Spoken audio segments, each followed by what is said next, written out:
नमस्कार, मैं हूं अजिता। कानूनी हेल्पलाइन में आप सभी का बहुत बहुत स्वागत है।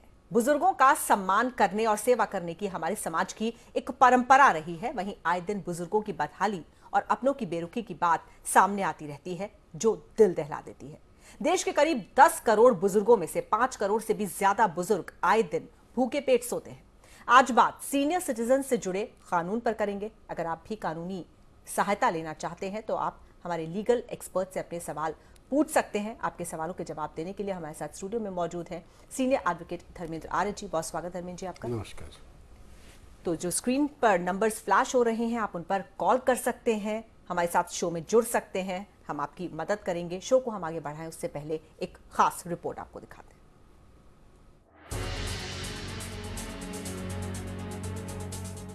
भारत में 60 साल से ज्यादा उम्र के शख्स को वरिष्ठ नागरिक का दर्जा हासिल है।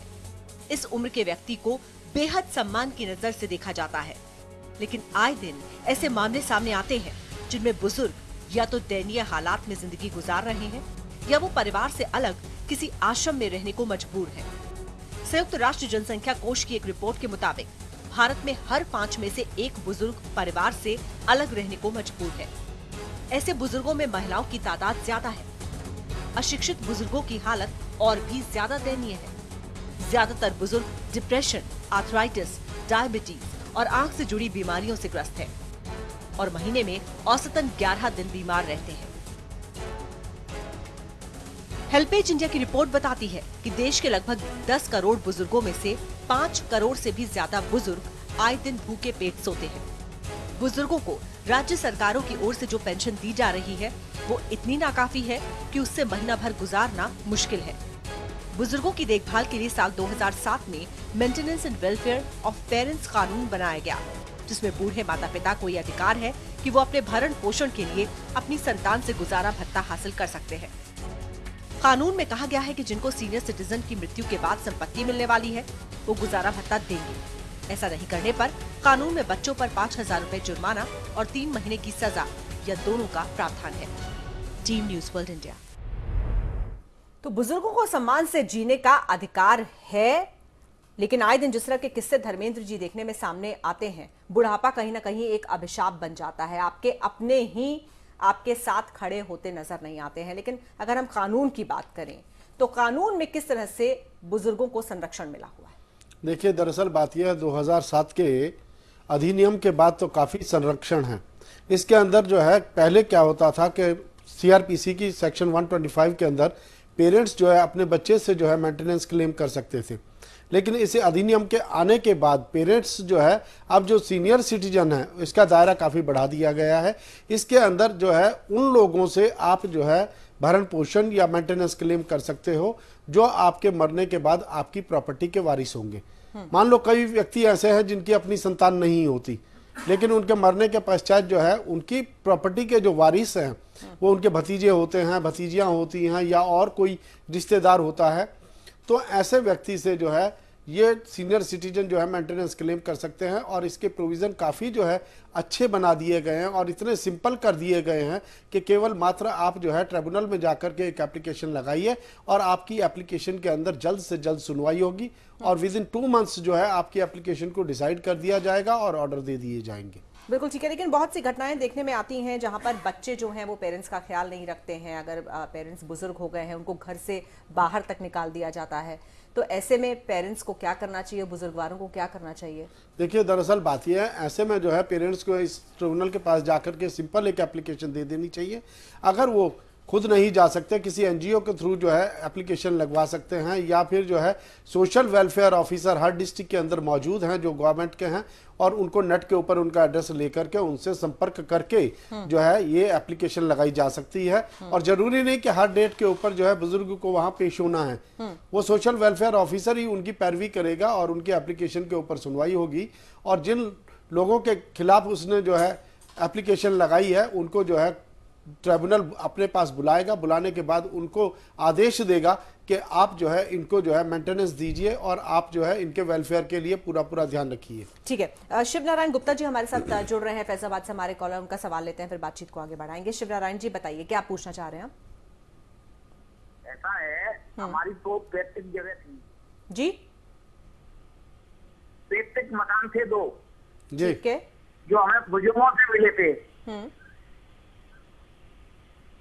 आगे हेलो? बोलिए जी, हेलो, बताइए बताइए, शिवनारायण जी सुन रहे हैं। दो दो जो जगह थी हमारे पास, वो हमें बुजुर्गों से मिली थी, जी जिनको करीब 60 साल हो गए हैं। आगे बताइए। दो दो जो इनको 60 साल हो गए। ठीक है। अब आज की तारीख में 72 ईयर्स से हम हार्ट के पेशेंट हो गए हैं। हैंड टू माउथ में स्थिति ये है। देखिए, दरअसल बात यह है, तो आप हमें जो है हैं?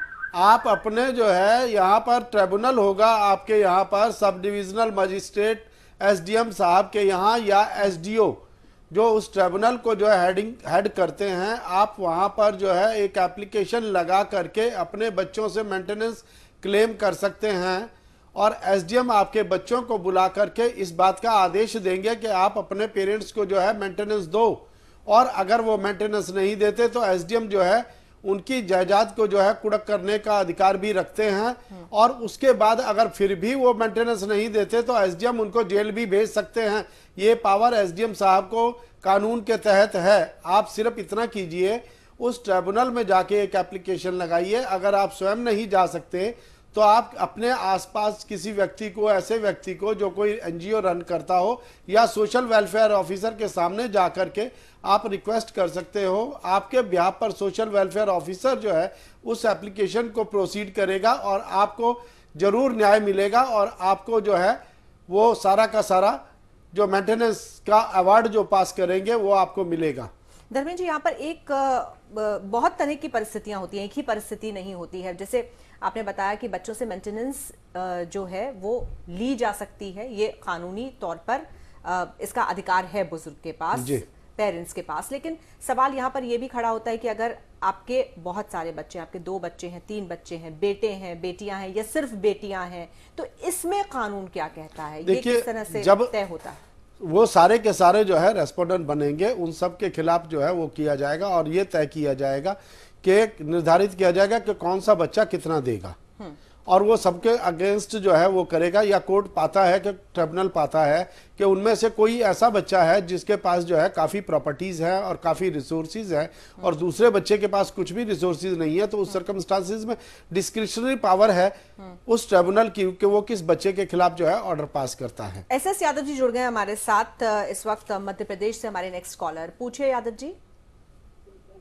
जी, हमारा सवाल ये था कि हम सीनियर सिटीजन जितने 60 के और 65 के जो रिटायरमेंट हो गया जिनका जी, उनको जो पेंशन का प्रोविजन है ऑर्डिनेंस 37 के अंदर, वो पूरी पेंशन जो है वो 1-1-6 से सरकार नहीं दे रही है।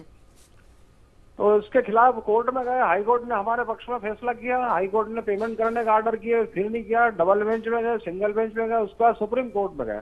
सुप्रीम कोर्ट ने ये डिसीजन दिया है कि इनका जो भी ड्यूज है वो आप दे दीजिए, लेकिन सरकार जो है मध्य प्रदेश सरकार दे नहीं रही है, और 25,000 रुपए जुर्माना किया गया मध्य प्रदेश सरकार के बाद, इसके बाद भी नहीं कर रही है सरकार, मध्य प्रदेश सरकार। देखिए, दरअसल बात यह है कि आप उसका एग्जीक्यूशन फाइल कीजिए। एग्जीक्यूशन फाइल करने के बाद कंटेम्प्ट ऑफ कोर्ट ऑर्डर जो है हो जाएंगे, और मध्य प्रदेश सरकार के खिलाफ जो है अटैचमेंट वारंट भी कोर्ट कर सकता है। आप जाकर के जो ऑर्डर माननीय उच्चतम न्यायालय ने दिया है उसकी एग्जीक्यूशन पेटिशन डालिए। एग्जीक्यूशन पेटिशन पर जो गवर्नमेंट की प्रॉपर्टी है उसकी कुर्की के आदेश दे दिए जाएंगे, और उसके बाद जो है अपना आप ही वो ऑफिसर्स आकर के जो है पैसे कोर्ट के अंदर जमा करा देंगे। ठीक है। धर्मेंद्र जी, बात हो रही थी कि अगर आपके एक से ज्यादा बच्चे हैं तो फिर किस आधार पर तय होगा कि कितना मेंटेनेंस कौन देगा। लेकिन सवाल ये भी खड़ा होता है, जैसे बेटियों के बारे में कहा जाता है कि प्रॉपर्टी में बेटों के बराबर भागीदार होती हैं बेटियां, तो क्या जिम्मेदारी में भी बराबर की हिस्सेदारी होती है? हाँ, इस एक्ट के मुताबिक जो है बेटियों से भी क्लेम किया जा सकता है, माता पिता जो है बेटियों से भी कर सकते हैं। इवन इस एक्ट ने तो बहुत वास्ट पावर्स जो है दी गई हैं कि अगर मान लो बेटे बेटियां वो जो है नहीं हैं, किसी व्यक्ति को कोई संतान ही नहीं होती, तो उस हालात के अंदर वो अपने भतीजों से क्लेम कर सकता है, अपने जो है बाकी रिश्तेदारों से क्लेम कर सकता है, ताकि वो भूखा तो ना मरे। जो भी लोग लीगल हियर्स हैं उनसे क्लेम किया जा सकता है। एक यहाँ पर बहुत महत्वपूर्ण बात जो है मैं सभी बुजुर्गों को बताना चाहूंगा, क्योंकि कई बार अक्सर ऐसा होता है कि इमोशन वश जो है ना बच्चे जो है प्रॉपर्टी जो है बुजुर्गों की जो है अपने नाम पर करा लेते हैं कि नहीं आप चिंता ना करो, ये प्रॉपर्टी हमारे नाम पे ट्रांसफर कर दो और हम आपको मेंटेनेंस देते रहेंगे, आपका पूरी तरह से ख्याल रखेंगे, आपके कल्याण के बारे में पूरी तरह से हम सचेत रहेंगे। और प्रॉपर्टी ट्रांसफर होने के बाद जो है वो बच्चे जो है पैसे नहीं देते या किसी तरीके से मेंटेनेंस वगैरह प्रोवाइड नहीं करते, तो यहाँ पर जो है ट्रिब्यूनल को ये भी पावर्स दी गई हैं। अगर ये बात वहाँ पर उनके सामने ट्रिब्यूनल के सामने लाई जाए तो वो ट्रिब्यूनल जो है उस ट्रांसफर को रद्द करने के ऑर्डर भी रखता है, वो जो पावर्स भी रखता है, और वो प्रॉपर्टी जो है वो ट्रांसफर रद्द हो जाएगा और रद्द होने के बाद वो प्रॉपर्टी वापस जो है सीनियर सिटीजन के फेवर में आ जाएगी और सीनियर सिटीजन जो है अपनी उस प्रॉपर्टी को यूज करके जो है मेंटेनेंस अपना भरण पोषण कर सकते हैं। हाँ। और अगर मान लो फिर भी कोई ऐसा वो होता है कि प्रॉपर्टी तो आ गई लेकिन उसके बावजूद भी कोई रिसोर्सेज नहीं बन पाते हैं भरण पोषण के, तब भी जो है उन लोगों से अपने बच्चों से जो है मेंटेनेंस क्लेम किया जा सकता है। ठीक है, ओमकार शर्मा जी इस वक्त हमारे साथ जुड़ गए, नेक्स्ट कॉलर सिक्किम से बात कर रहे हैं, पूछिए ओमकार जी। ओमकार जी आप सवाल कर सकते हैं। हाँ जी जी बताइए sir. Good afternoon. Good afternoon sir. मेरी जो मिसेज है उनकी मदर है।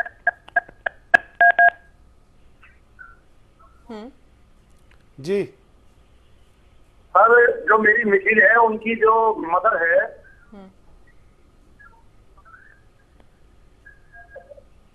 उनको उनके बच्चे काफी दिन से परेशान कर रहे हैं। जी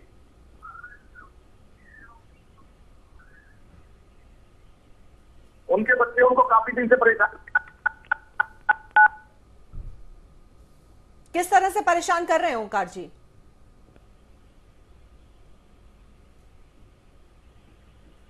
फोन नहीं, फोन लाइन में थोड़ी सी दिक्कत आ रही है। ओंकार जी के फोन में थोड़ी सी दिक्कत है, यहाँ पर डिस्टर्बेंस है, लेकिन इनकी बात काफी हद तक स्पष्ट है।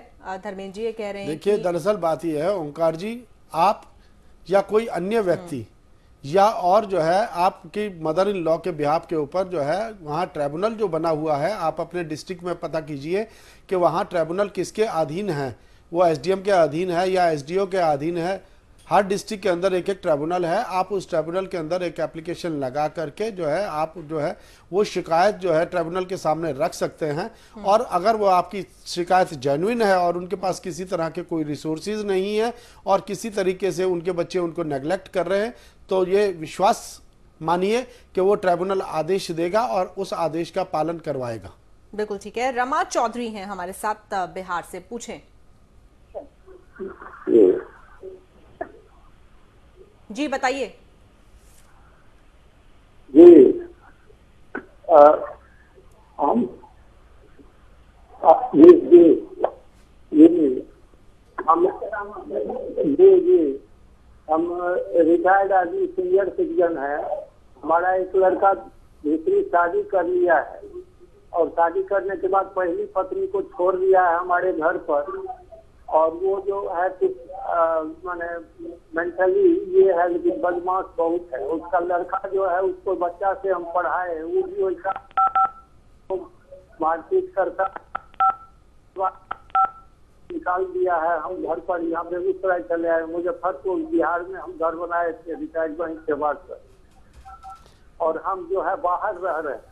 देखिए दरअसल वो जो है शादी करके अपना बच्चा और इस पत्नी को, पहली पत्नी को हमारे यहाँ छोड़ दिया है। बहुत दिन से हम उसकी मैंने भरण पोषण करते रहे, लेकिन इतना बदमाश है कि हम लोगों को मार पीट करके निकाल दिया है। ठीक है। देखिए दरअसल बात यह है कि अगर वो आपकी बहू को जो है मेंटेनेंस नहीं दे रहा, तो उसके लिए आपकी बहू को कई जो है लीगल जो है अधिकार प्राप्त हैं। आपकी बहू जो है डोमेस्टिक वायलेंस का केस अपने हस्बैंड के खिलाफ डाल सकती हैं और उसके अंदर वो मेंटेनेंस क्लेम कर सकती हैं। दूसरी बात, अगर उसने दूसरी शादी कर लिया आपकी बहू को जो है वो बाइगेमी के केस के अंदर जो है वो अपने पति के खिलाफ जो है कार्रवाई कर सकती हैं। तीसरी बात जो है, अगर मान लो वो क्रुएलिटी करता है तो 406 498 का केस भी जो है आपकी बहू उनके खिलाफ कर सकती हैं।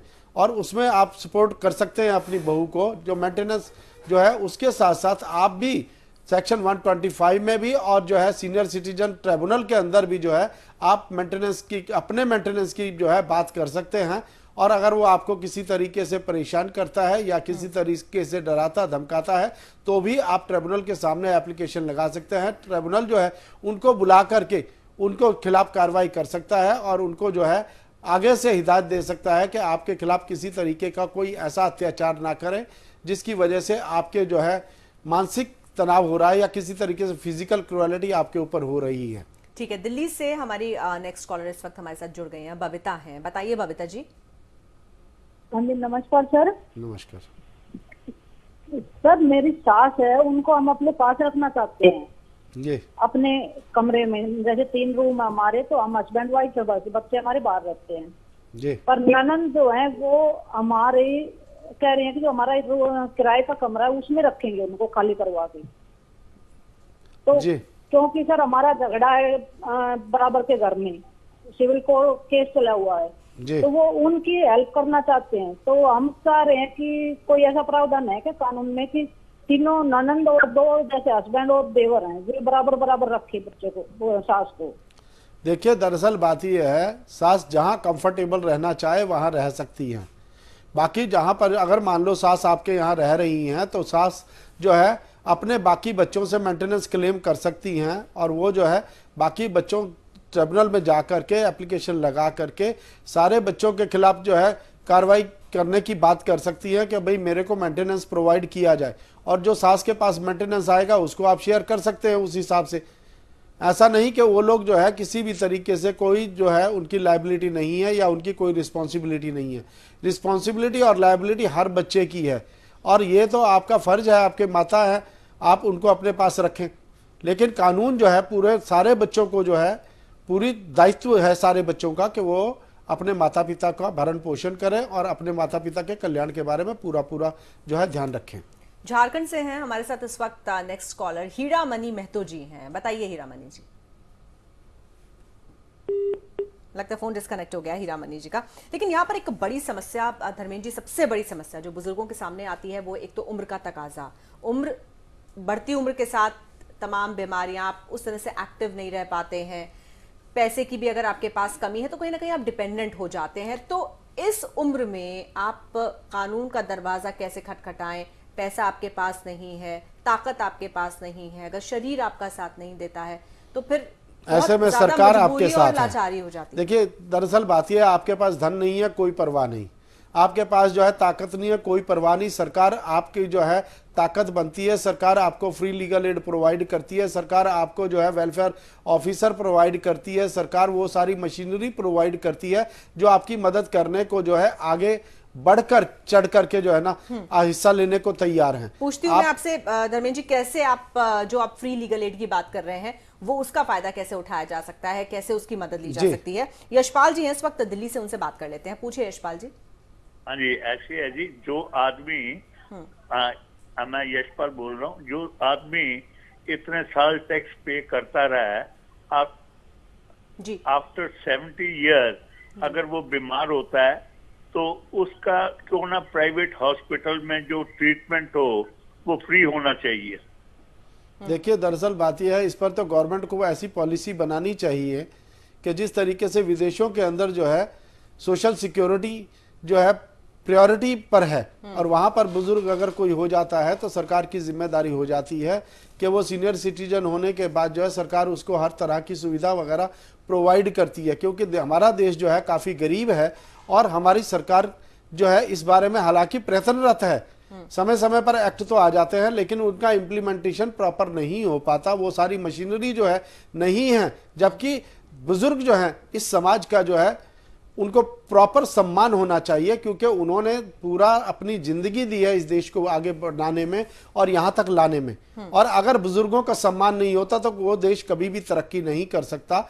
ये क्योंकि बुजुर्गों के बलबूते पर ही देश चलता है, उन्हीं के आधार पर देश चलता है। हमारी संस्कृति जो है हमेशा बुजुर्गों के फेवर में रही है और हमारी संस्कृति के अंदर हमेशा यही कहा गया है कि माता पिता का सम्मान होना चाहिए और उनके पूरे कल्याण के लिए उनके जो रख रखाव में किसी तरह की कोई वो नहीं होनी चाहिए। हालांकि यहाँ तक हमारे शास्त्र कहते हैं कि पहले माता पिता को खाना खिलाने के बाद ही गृहस्थी को जो बच्चे हैं या जो बाकी पोते पर पोते हैं उनको बाद में खाना खाना चाहिए, पहले जो है अपने बुजुर्गों को खाना देना चाहिए। बिल्कुल। और कैसे ये युवा भूल जाते हैं धर्मेंद्र जी कि आज जो युवा है कल को वो भी बुजुर्ग होंगे और वो भी उसी स्थिति परिस्थिति से गुजरेंगे, उसको नहीं भूलना चाहिए जी।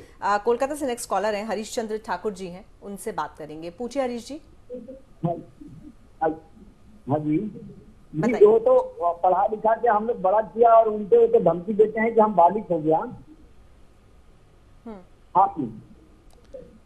हाँ जी, हेलो। हाँ, सुन रहे हैं आपको हरीश जी। नमस्कार जी जी, नमस्कार, बताइए। हाँ जी, हम लोग बच्चे को पढ़ा लिखा के बड़ा करता है, बड़े हो जाते हैं, पढ़ लिख के सर्विस पकड़ लेते हैं, इसके बाद उनके धमकी देने लगते हैं कि हम बालिग हो गए, अब तुम्हारा कोई अधिकार नहीं है।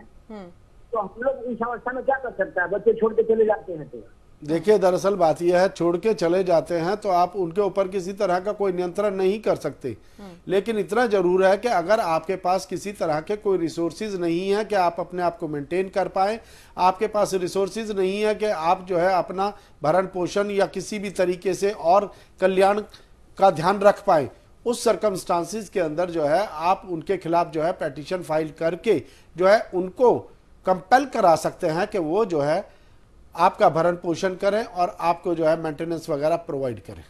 ठीक है धर्मेंद्र जी, वापस लौटते हैं। जो फ्री लीगल एड की बात आप कर रहे थे, जो बता रहे थे कि कैसे उसका फायदा ले सकते हैं बुजुर्ग। देखिए, दरअसल बात यह है, लीगल एड अथॉरिटी जो है हर डिस्ट्रिक्ट के अंदर है, हर कोर्ट के अंदर अवेलेबल है। आप कोर्ट के अंदर जाकर के सिर्फ इतना पूछिए कि लीगल एड अथॉरिटी का ऑफिस कहाँ पर है, और लीगल एड अथॉरिटी के अंदर जाकर के आप सिर्फ इतना बता दीजिए कि हमें ये कानूनी सहायता चाहिए सीनियर सिटीजन को, महिलाओं को, बच्चों को और ऐसे लोगों को जो कि गरीब हैं, उनके हर तरह से लीगल एड जो है प्रोवाइड की जाती है। उनको वकील दिए जाते हैं और उनके जो है सारा खर्चा जो है गवर्नमेंट ही उठाती है उनके मुकदमे वगैरह का, और वो जो है किसी भी तरह से ऐसा ना समझे कि पैसे वाले ही जो है खाली जो है कानूनी सहायता ले सकते हैं, उनको पूरी तरह से प्रोवाइड किया जा रहा है। ठीक है, चंडीगढ़ से ऋतु जी जुड़ गई हैं हमारे साथ। ऋतु जी बताएं, क्या जानना चाह रही हैं? गुड आफ्टरनून सर, मैं पूछना चाहती थी कि जैसे स्टार्टिंग में आपने बोला कि पेरेंट्स के पास प्रॉपर्टी है और वो अपनी प्रॉपर्टी जिन बच्चे को देंगे वो बच्चे लायबल है उनके देखने के लिए। तो सर, अगर जिन पेरेंट्स के पास कुछ नहीं है देने को अपने बच्चों को, जो अपनी जैसे तैसे अपनी जिंदगी गुजार रहे हैं, उनके बच्चे उनकी किस इससे करेंगे? देखिए, दरअसल क्या है कि लालच होता है प्रॉपर्टी का, अगर पेरेंट्स के पास है ही नहीं कुछ। देखिए, दरअसल अगर पेरेंट्स के पास कुछ भी नहीं है तो इसका मतलब उनके पास रिसोर्सेज नहीं है, और कानून ने ये कहा है कि वो बच्चे जो उनके मरने के बाद इनहेरिट करेंगे वो प्रॉपर्टी जो उनके अगर होती उनके पास और उनके मरने के बाद जिन लोगों के पास जाती वो उनका भरण पोषण के लिए लायबल हैं। अगर इनके पास कोई प्रॉपर्टी नहीं है तो कोई बात नहीं, लेकिन क्या है कि भरण पोषण का जो है अधिकार है इनके पास और वो जो है क्लेम कर सकते हैं मेंटेनेंस उन बच्चों से। अगर उनके पास प्रॉपर्टी होती तो और उनके मरने के बाद जो है वो प्रॉपर्टी उन बच्चों को जाती। अगर आज प्रॉपर्टी नहीं है कोई बात नहीं, लेकिन वो सारे के सारे लोग लायबल हैं। अगर मान लो अपनी संतान नहीं है तब भी वो जो है क्लेम कर सकते हैं, अपने भतीजों से क्लेम कर सकते हैं, अपने भाइयों से क्लेम कर सकते हैं, अपने जो है नाती और पोती से जो है क्लेम कर सकते हैं, उन सब से भी क्लेम कर सकते हैं। ये बताइए कि अगर भतीजे, नाती, पोती जिनकी आप बात कर रहे हैं, बाकी रिश्तेदारों की बात कर रहे हैं, अगर जॉइंट फैमिली नहीं है, साथ में नहीं रहते हैं, जैसे आजकल बहुत न्यूक्लियर फैमिली का जमाना है, अलग अलग रहते हैं, तो भी क्लेम कर सकते हैं? तो भी क्लेम कर सकते हैं, इस एक्ट में क्लेम कर सकते हैं, इस एक्ट के तहत तब भी क्लेम कर सकते हैं, तहत क्लेम कर सकते हैं। बिल्कुल, बहुत अच्छी बात है ये तो। शिवा पांडे जी हम ऐसा जुड़ गए हैं कानपुर से। शिवा जी पूछिए। हाँ मैम, नमस्कार। जी नमस्कार, बताइए। मैम, मेरी माता जी हैं, 60-65 वर्ष की हो गई जी। वो हार्ट के पेशेंट है, स्पाइनल में भी दिक्कत है। तो कुछ दिन पहले कुछ दबंगों ने हमारे रिश्तेदारों ने उनकी जमीन लिखवा ली, जबकि हमारे नाना 2 वसीयत कर गए थे। पहले आखिरी की वसीयत मानो थी, आखिरी वसीयत में उनका नाम भी था, उसके बावजूद जमीन का नाम अपने करा लिया। इसके लिए क्या करा जाए?